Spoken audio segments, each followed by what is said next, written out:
বই শেষ হয়ে গেছে গা, পড়া তো শেষ হয় না। বললাম কি বলো, আরেকটু আছে পড়ো। যাই হোক, এরপর আমি ওকে পড়াইতেছিলাম।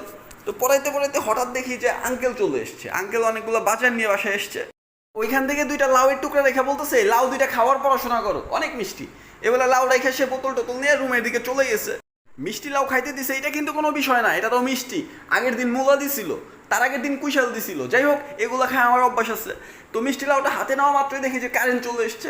কারেন্ট আসা দেখে বললাম যে রিয়া, যাও একটা কাজ করো, আন্টিকে গিয়ে বলো যে স্যার এক গ্লাস ফ্রিজের ঠান্ডা পানি খাবে, এক গ্লাস পানি নিয়ে আসো। তোকে বলা মাত্রই ও চলে গেছে পানি খাওয়ার জন্য, সরি পানি আনার জন্য। আর আমি বসে বসে লাউ খাইতেছিলাম। লাউটা কিন্তু আসলে অনেক মিষ্টি ছিল। যাই হোক, খাইতে ভালোই লাগতেছিল। এদিকে বলছিলাম যে আন্টিকে গিয়ে বলতে পানি দিতে। ও কি করছে, ও নিজে গিয়ে ফ্রিজ খুলে পানি নিয়ে এসছে, সে আমাকে দিছে। তো আমি পানি খাওয়ার পরে মনে হলো যে পানিটা কি আন্টি দিছে। ওকে জিজ্ঞেস করলাম যে পানিটা কে দিছে। বলছে স্যার পানি তো আমি নিজেই নিয়ে এসেছি আপনার জন্য, আপনার জন্য আমি নিয়ে এসেছি। আমি ওকে বললাম